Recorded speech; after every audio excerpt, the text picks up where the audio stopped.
Who is the Hausa boy or who is the Hausa child? Now listen, before Nigeria was even called Nigeria, the Hausas were already building kingdoms, trading across deserts and building walls that still exist till today. The Hausas are among the oldest and great civilizations in West Africa. The Hausas in the 10th century were already building cities. It was called the Hausa Bakwai. They had Kano, they had Zazzau, they had Katsina, they had Rano, and many more. These were great city-states. Each of these states had a king and identity. Yet, they were united through trade, through culture and understanding. The Hausas were dealing in gold, leather and horses, linking Africa to the rest of the world through the Saharan. The Hausas had a king who was called Sarki Muhammad Rumfa, who ruled between 1466 to 1499. That was over 300 years, even before Ottoman Danfodio came. Because Ottoman Danfodio was in the 19th century and jihad was between 1804 to 1817. But this king was in 1466 to 1499.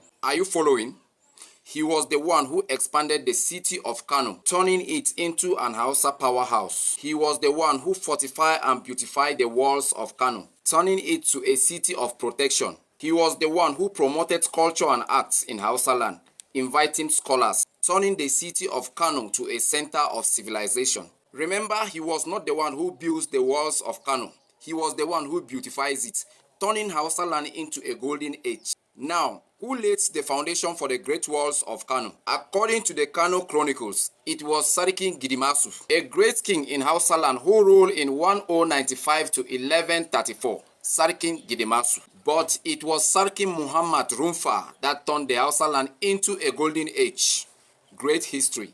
Why is the Hausa story very important? It is important because it helps the Hausa boy, the Aboki, to know who he was, who he became, and who he's going to be. And most importantly, the Hausa stories tell the world that Africa was never empty before colonization. Yes, it was filled with civilization that shapes the destiny of a continent that became what it is today. The Hausa child must know their story because it is a beautiful one. And the Hausa story is not just about Nigerian history. No, it is about African greatness written in memories and carved with stones. I will tell you how the Hausas rose to become the Zazzau warriors, how they resisted invasion and how they later got invaded. These are things they stopped teaching in schools, and we must know our past to reshape the future as Africans. Follow us for more.